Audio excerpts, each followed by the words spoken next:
Let's start with anime. Only because this fits in almost exactly to what I was talking about last week. One Piece had 1,000 issues of a manga that had come out over 23 years. Recently, I think it was this week, maybe it was the week before, Detective Conan, another comic that was mentioned last week, has had its 1,000th episode. So the show started in 1996, and I mentioned that he is a detective who is shrunk down to the size of a child and looks like a child, yet still somehow gets involved in adult crimes, with the adults around not thinking there's any problem with having a, let's say, 10-year-old at a crime scene. The thing is, this is 1996, so week to week, you can assume, let's say that's real time, we're still talking about 20-some years that this child has been a child. Now, the other children around him have not grown up either. So logically speaking, throughout this period, he should have grown, or someone should have noticed he has not grown. And I've never checked, but I'm pretty sure he's still in the same grade. So he's been in the same grade for like 24 years. That should be suspicious after a while. They talk about vampires living throughout society and whatnot. That actually wouldn't be such a big deal because vampires are adults, usually. And so an adult coming in, living in a city, then after a couple of decades, moving on, they would essentially disappear. And you could do that continuously as you you could honestly just go around the world, live a couple decades in Europe, a couple decades in Asia, a couple decades in North America. And by the time you got around to Europe again, the people who would have known you, they're either dead or so old, they're just like, wow, you look like this guy I used to know. And that's fine. Detective Conan lives in the same city, in the same school, in the same time. He does not evolve in any way. Now, realistically speaking, what we're talking about is the other students don't evolve. So this is supposed to be like a frozen in time kind of vignette. But once you get to 1,000 episodes, each episode takes place over a few days. So we're actually talking about 2,000 or 3,000 days. If you break that down, like actual days, how many years is it? So now I'm going to do some math. So let's say each episode takes place over 3 days because you have to have the murder, the investigation, and the conclusion. So that's 3,000 days. 1 year is 365 days. That means in real time, if literally one episode is the end of one and the next episode picks up immediately afterwards, there's no other actual time other than those in the show, you're still talking about 8.2 years. If you are 10 years old, it would now be very strange at the end of that time period that you're not 18 years old. I don't expect a lot of realism from my cartoons. And maybe this is not the kind of thing you think about when you start writing a comic, because you're like, oh, I'll make it a kid detective and then, 10 years later, you're like, I maybe should have thought about this. That actually doesn't make sense. So I accept it. It would be interesting, though, if they just threw that problem in there every now and then for him to deal with. Like, people are like, wow, man, you've been like 10 for a long time, and he has to change schools or something. It actually would be a really good reason to like swap out some of the other characters. But of course, all that really means is congratulations to Detective Conan for having 1,000 episodes. I mean, that is honestly an achievement. That's crazy, especially for a show I don't like at all. So further anime news. A series of takedown notifications, like copyright violation notifications, have been sent out over the last couple weeks. And they've been targeting One Piece and Dragon Ball fan art. So you can do cosplay, you do a drawing, you do a little comic, you do anything. That, again, one of the things I was talking about previously was like these companies actually kind of want you to do this because it increases their brand. So they don't really want people to stop. But what was it last week? The company wanted people who are drawing stuff not to be too gross or too lewd and no pornography. And, I get why they want that. They don't want you abusing the brand either. So a sudden increase in takedown notifications made a bunch of the fans go, oh man, this isn't fair. We've been doing like fan art for years. Why are you trying to stop us now? The next day, the publisher of both One Piece and Dragon Ball, Shueisha, came out and said someone else is actually doing this. So this actually turns out to be an internet troll has been sending takedown notifications to just everybody who is doing anything related to One Piece and Dragon Ball. And it's one of those things where I don't really get trolls. I don't get the whole internet troll philosophy. Like, what is the benefit? And I guess this is maybe the problem of me being old, where I don't do things just for the sake of doing things anymore. I do things because I want there to be a result, or I want them to have some impact, or I want it to be real in some way. Getting a bunch of people to take down their fan art, if you're successful, I don't see the great deal of satisfaction that goes along with it. But again, I am not connected to the troll lifestyle. I think, yeah, maybe having other people do stuff under threats that you have made, I guess that's where the satisfaction comes from. But yeah, this company, Shueisha, is now saying, look, we didn't actually issue any takedown notifications, or at least not the ones you guys are talking about. Some internet trolls doing it. And now on Twitter, they have people investigating to try to find out who. And what's ironic is these guys who are doing the investigation are so thorough. There was a massive document with all like how the evidence was laid out and the forms he sent and all this stuff. And it was about 4 or 5 pages long worth of like literally a dissertation on the evidence being presented. I would bet they are more likely to be effective in finding the troll and stopping him than if the companies or people went and actually reported him to the police. Let's get on to crimes. There's been a few. This is a crime that we've actually talked about before crime-wise. This is a newer version of it. It's the exact same crime. So a lady was in Kanagawa and she said, I want to go to see the Totori sand dunes. So she got in a taxi. Now, from Kanagawa to Totori is about 600 kilometers. That is an 8-hour drive in a taxi. So they get there, they get to Totori, and he says, okay, the taxi fare is 236,690 yen, please. She looks at him and says, I have no money. So then he took her to the police, and what she said to the police was, I don't know my name or my address. Which I guess is actually like, that fits the profile. She's actually just basically decided on a character. Somehow she got amnesia, but for some reason thought that taking a taxi would still be a good idea. I wonder how these people think it's going to work out. There are 2 issues at hand. One, when you get in a taxi and you take a taxi drive and then you get to the place and you say, I don't have any money. Do you think they're just going to be like, okay, sorry, that's too bad. See you. And you get out of the taxi and just walk away like you've scammed them. And then you're going to take a taxi back again because you think the scam's going to work twice. Is that what they're thinking? Because, of course, the first thing the guy's going to do is just call the cops. You're not going to really get away from this. The second one, though, is a bit on the driver. Like, if I'm a taxi driver and says, hey, I want you to drive me for 600 kilometers for the next 8 hours to a place that's basically on the other side of this country, I might consider getting a credit card or some payment in advance. Be like, hey, that's going to cost you around 200,000 yen. I know it's probably going to be that or more. Can I get that up front? And then we'll get going. And when they then turn around and say, well, I don't have any money, be like, well, get out of my taxi cab. So I'm wondering partially, because they can just get a credit card off them. I'm wondering partially what the taxi driver is thinking to just go like, hey, let's go to a literally 8-hour shift drive. He still probably has to come home from that. So that's another 8 hours back. Hey, buddy, let's go. And he's just like, okay, yeah, let's go. So there's 2 kind of questions I would like answered. Like, 1, what is the lady's end game in this? But 2, what is the taxi driver thinks going on?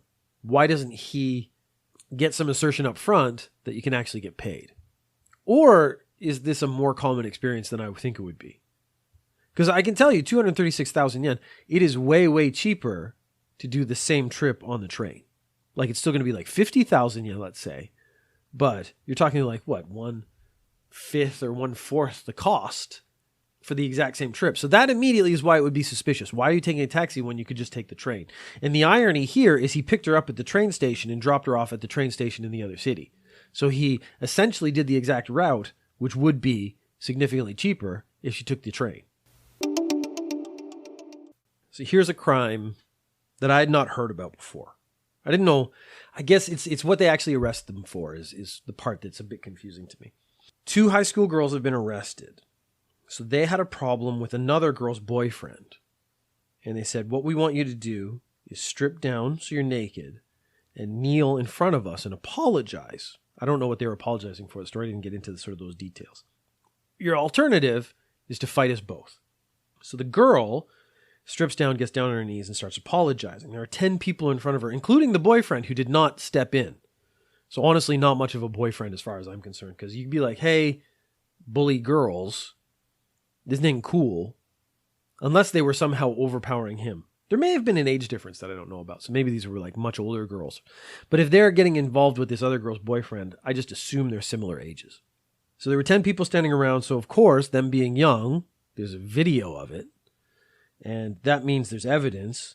So the girl goes home. She goes, yeah, these two bullies, they made me take off all my clothes and kneel in front of them and apologize. And there's a video. So there's actually proof that it happened and it was real. So the police went and picked up these two girls. One said, man, I just showed up after this had all happened. So yes, I was there, but I'm not guilty. The other one was like, yeah, I did that.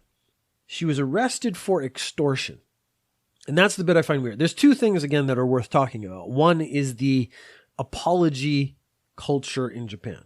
This is something they do on TV a lot, and they jump down to their knees and they do a bowing, kneeling apology for some crime they've committed or offense that has been taken.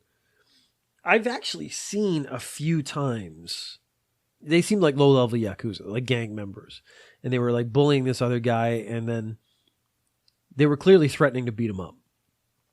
And they wanted him, and one of the guys started shouting, get down on your knees, get down on your knees. So what he wanted him to do was this like kneeling bow to say sorry for whatever had happened. The other guy was trying to calm him down. He's like, look, we're in public. This was in the middle of like a fairly busy train station.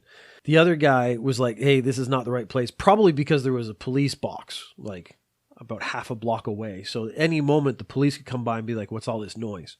But that is a cultural thing. There is a thing in Japan where you cause offense to someone, and the alternative to actually fighting them might be to get down on your knees and apologize. Stripping naked is like a new element to it. The secondary thing to talk about is extortion, because there was no mention of them taking money from her. So what were they extorting? Because the only thing I can come up with is they were extorting the apology. They were threatening her. They made her do something that was embarrassing publicly, and they made her apologize. And that's an interesting interpretation of what extortion is. I don't know if this is exactly the same thinking or theory that the law is being filed under, but since they didn't take anything physical from her, like they didn't take her clothes, they made her take it off, and then she had to apologize. But they did make her do something she didn't want to do. So maybe that's where the extortion comes in. I am, again, trying to find out more explicitly what extortion, how that's being applied in this case. But again, this is a very small case. It's probably only in the news because the word naked was in it and high school girl. But it is very interesting, the interpretation of the law they're using to arrest these two high school girls. I'm finding that fascinating because that could be part of the vague nature of Japanese lawmaking, which then leads you to a point where you can now interpret it, in this case, beneficially. Like, these girls should get in trouble. They should get arrested. They've done a terrible thing. They should be punished. There's probably no law on the books for forcing someone to take off their clothes and kneel down and give an apology. Although, who knows, in Japan, there actually just might be. So a new sort of element to crime is that liquid marijuana use has suddenly become a thing in Japan. They say it's surging in Japan. So in 2020, there have been 70 times more incidents or seizures compared to previous years. Liquid marijuana has higher THC, so it's more the hallucinogenic effect. And it can be vaped, which actually makes it harder for... It's basically, the smell isn't the same. So you know that very distinct marijuana smell when people smoke it, it's not the same if it goes through a vape. I was a little disappointed when they said 70 times more. I'm like, wow, that must be a crazy amount. In 2019, there were 400 grams seized. In the first half of 2020, there were 9 kilograms. In the second half, there were 18 kilograms. So that is a significant increase. But if you think 27 kilograms in a year for the entire nation of Japan, that's not really that much marijuana. But it is showing that the import is, or I guess smuggling, is exponential. And that's significant. So that's really probably what they're focusing on more than anything else. Not the fact that it's only about 30 kilograms a year, but the fact that it was only about 400 grams. So that's massive increase in how much is coming into the country. The way they're importing it, and there seem to be two major ways. One is in jars of honey, or Japan imports a massive amount of wine, so wine bottles. So they just put it in the wine bottle, they put it in the honey jar, and it's much harder to detect because if you're x-raying stuff, the leaves, the dried leaves show up and it's easier to spot. Liquid within a bottle that's supposed to contain liquid that you can't open because then you might ruin the bottle. That's a lot harder to suss out. So that seems to be the primary form of smuggling in Japan, is getting the liquid marijuana into a wine bottle, importing it into Japan, and then I assume selling it on the street for massive profits. I don't know how much profit you would make off any of this.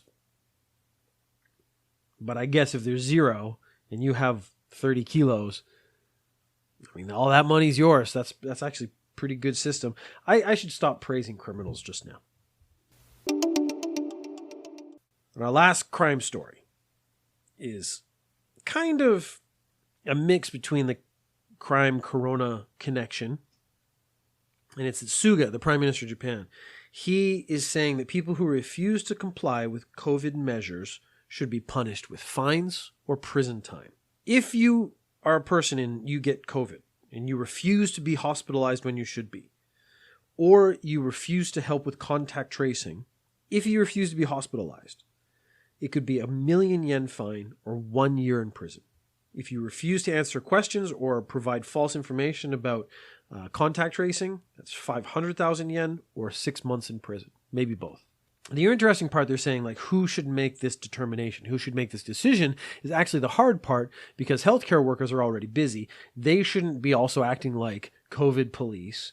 The police are busy, and maybe they're not particularly equipped to actually deal with COVID in the same way. So they're in this sort of gray zone of who should actually take care of this. The hospital's already basically being full. They don't have time to be worrying about penalizing people or making sure people actually show up when they should. It was interesting when they said provide false information for contact tracing, because my first thought was, of course, well, why would you? You just tell them where you've been. And I was like, oh, wait, how many stories have I done on love hotels where I've talked about how much cheating there is in Japan? So yeah, I went to work and then I went home. And there's a big pause in there because that big pause was actually the 2-3 hour trip I took to a love hotel where I encountered my mistress, staff. I touched all the stuff in the hotel, which had maybe been touched by the previous couples, and they have COVID. So this is actually one of the big concerns. If you go to a love hotel, they claim that everything's being taken care of, but a friend of mine actually pointed out that the remote control for the TV, that's basically the first thing. People show up, they grab the remote, they turn on the TV, and then either they get down to business or they do some preamble to the event. I don't know. I'm not telling you how to live your love life. But the idea is that no one thinks about the remote control. It's just an instinct, pick it up, turn on the TV, off you go, do whatever you're going to do next. But that probably hasn't been sprayed down every single time. And those people aren't picking it up and then going to wash their hands and then going to the main event. So you can see that's actually, the love hotels is a very risky proposition there, that it might be the place where everyone could be getting COVID and no one wants to admit it because they're out there cheating on their spouse. But I think there's a bigger issue, and it's that just the Japanese constitution is laid out in such a way that the government's authorities are incredibly limited. So when you want to talk about freedom and stuff, personal freedoms are very well protected. It's only possible to get this put on the books because you are a threat to others.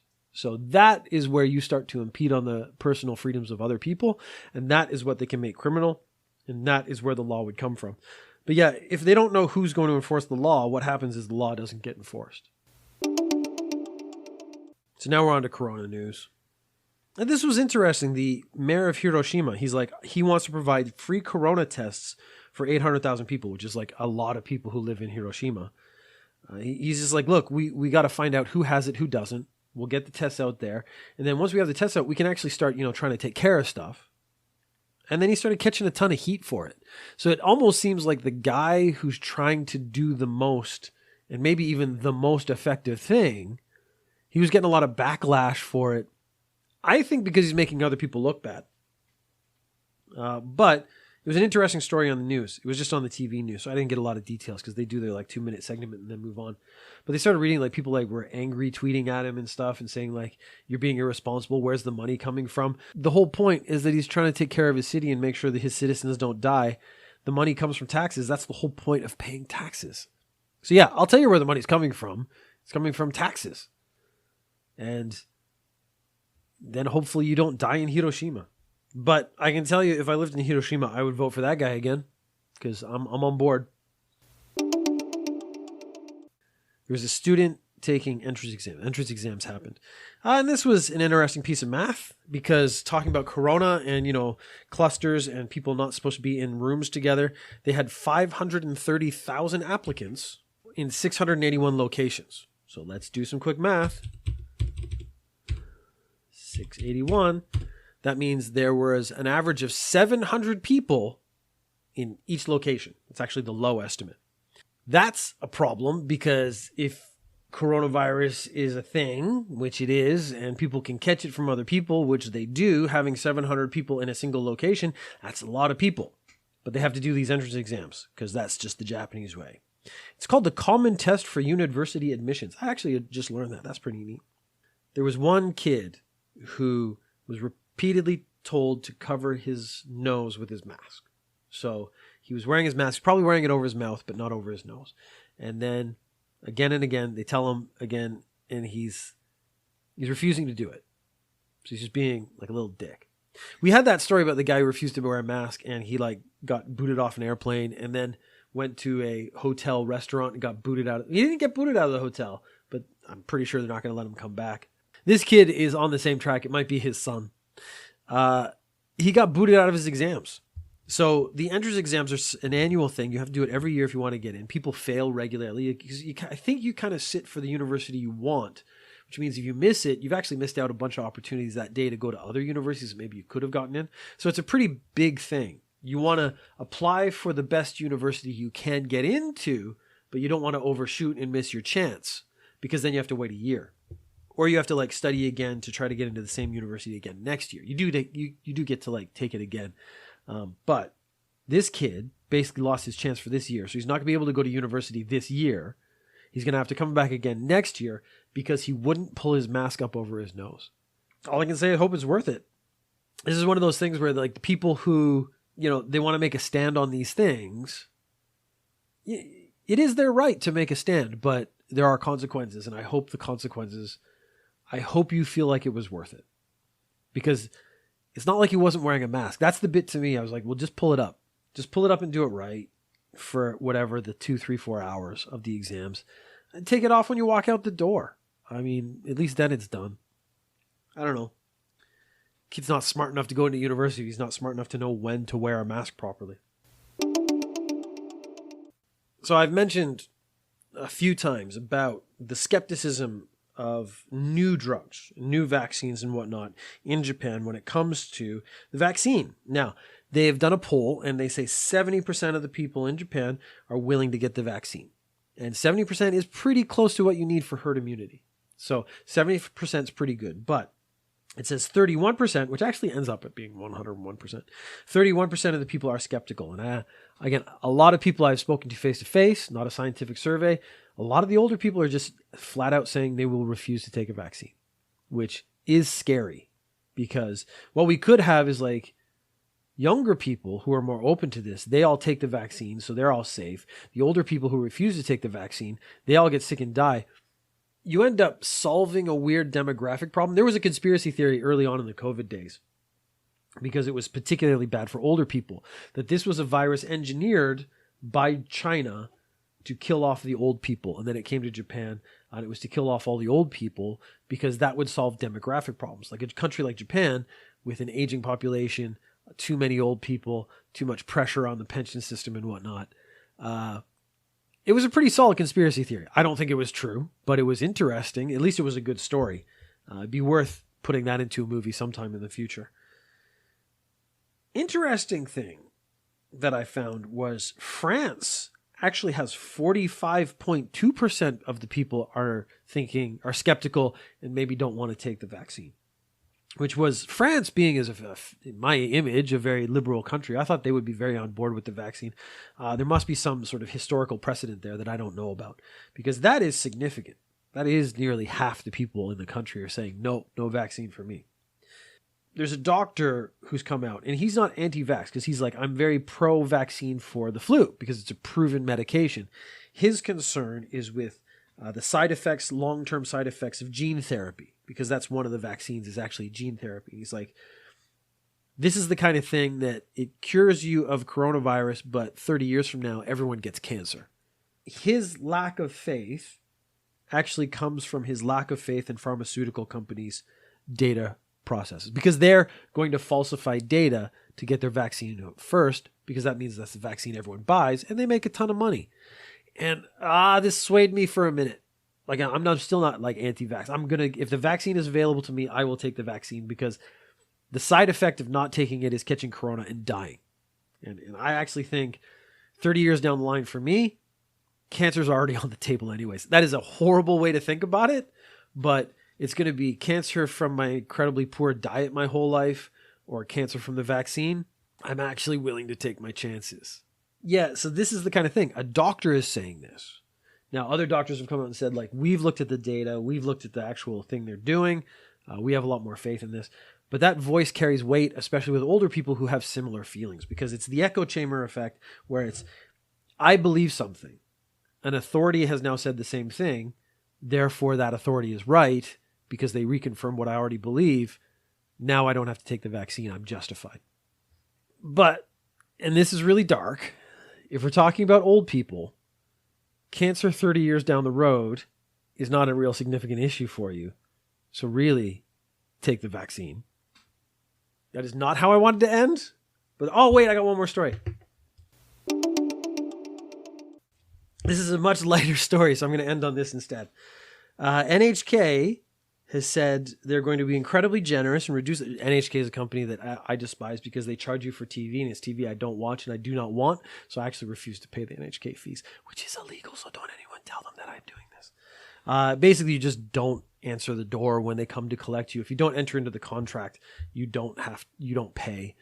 They can't sue you until you make a contract. Although that has now a precedent's been set where they sued some guy who did have a TV and all this other stuff. Basically, no one likes NHK fees.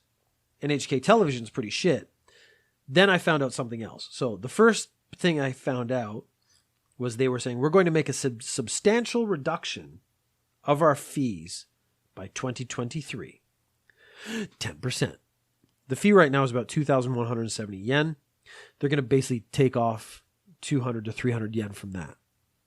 I think I have a different definition of what substantial means. Substantial to me would be at minimum 50%.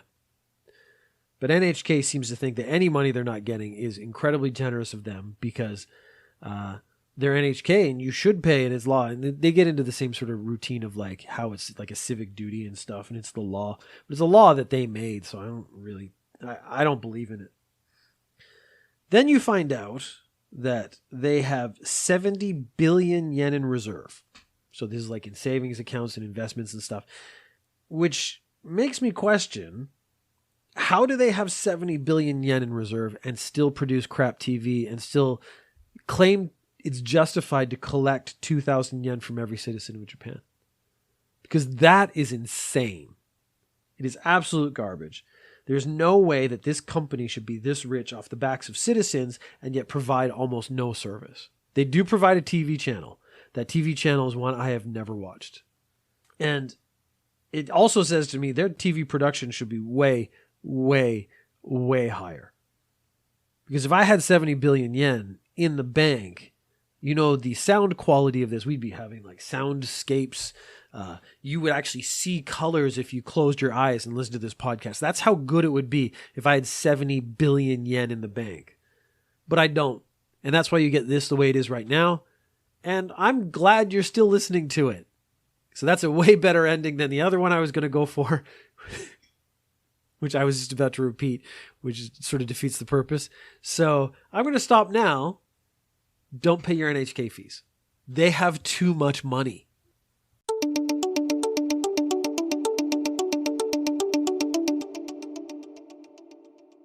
You can tweet questions or comments at Ninja News Japan or join the Facebook group. On Facebook, search for Ninja News Japan. Sexy out homies. Congratulate, which makes it harder to detect.